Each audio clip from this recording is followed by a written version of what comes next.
Okay, so today we're going to talk about systems of equations and specifically solving them by graphing.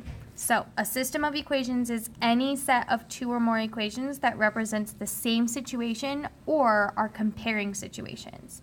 So for example, when we were comparing renting an apartment to buying a house, we were using a system of equations.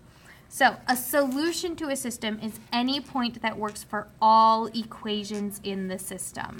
So if the point works for only one equation, then it's not a solution to the system, it's just a solution to that equation. So we're going to take a look at some examples of graphing.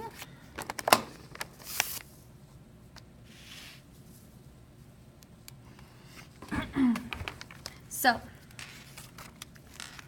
when I'm going to graph, the first thing I want to do is I want to change it to slope-intercept form because that is the easiest form to graph.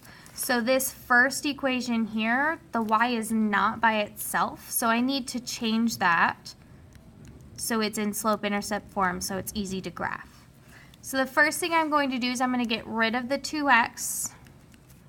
So I'm going to subtract that on both sides. And I get negative y equals negative 2x plus 4. So then to get rid of the negative in front of the y, I'm going to divide everything by negative 1. And I get y equals, and then negative divided by a negative would be a positive 2x.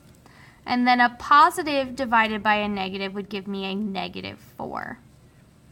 So now this is in slope-intercept form, so I can go ahead and graph it.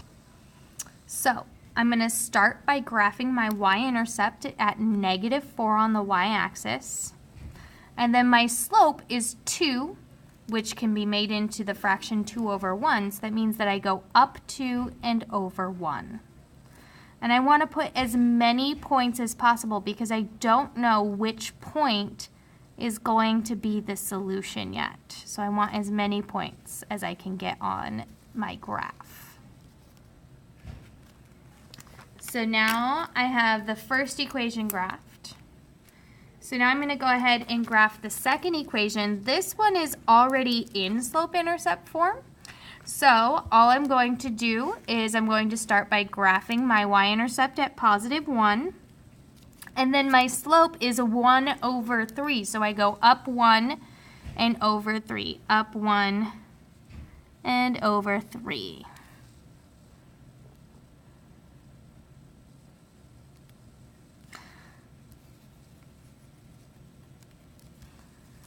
So now that I have both graphed, I want to find the point that works for both equations.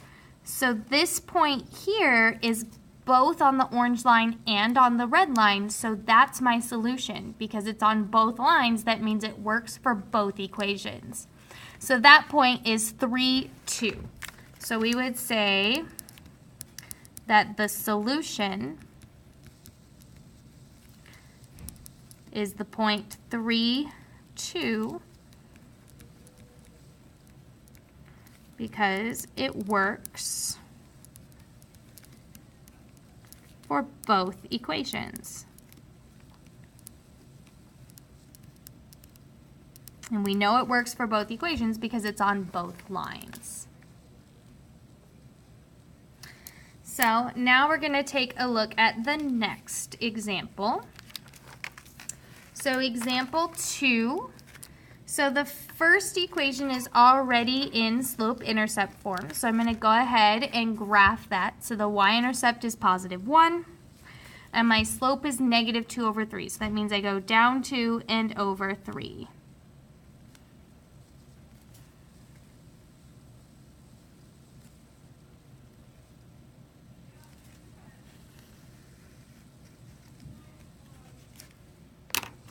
My second equation, though, is not in slope-intercept form. So I'm going to go ahead and rearrange it so that way the y is by itself. So the first thing I'm going to do is I'm going to subtract 2x from both sides. And I get 3y equals negative 2x plus 9. Then divide by 3 since it's multiplying the y. And I get y equals negative 2/3 x plus 3. So my y-intercept is at positive 3, so I'm going to put a point at positive 3. And then my slope is negative 2/3, so I go down 2 and over 3, down 2 and over 3. So you'll notice that this line has the same slope as the other line, which we know means that they are parallel. When we have two parallel lines, they never touch each other. So that means that they never will share a point. There won't be a point that works for both equations ever. So that means that there is no solution.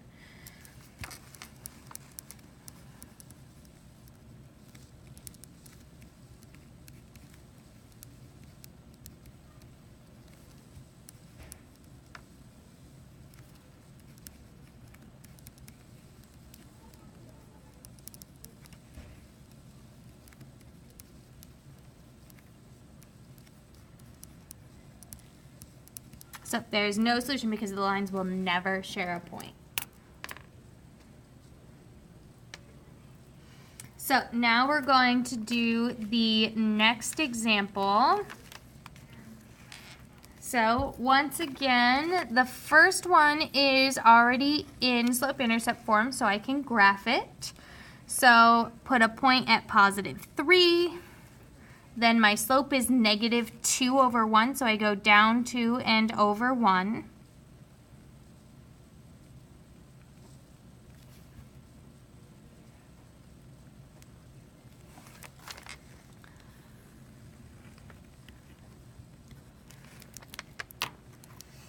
So the second equation, though, the y is not by itself. So again, I need to rearrange it to put it into slope-intercept form. So I'm going to first subtract 4x to the other side. So the 2y is by itself. And I get 2y equals negative 4x plus 6. Then to get rid of the 2 multiplying the y, I divide everything by 2. And I get y equals negative 2x plus 3. And hopefully you're saying, oh, that's the same equation. So this is the same exact equation, which means they share all of the same points. So all of the points work for both equations. So it is infinite solutions.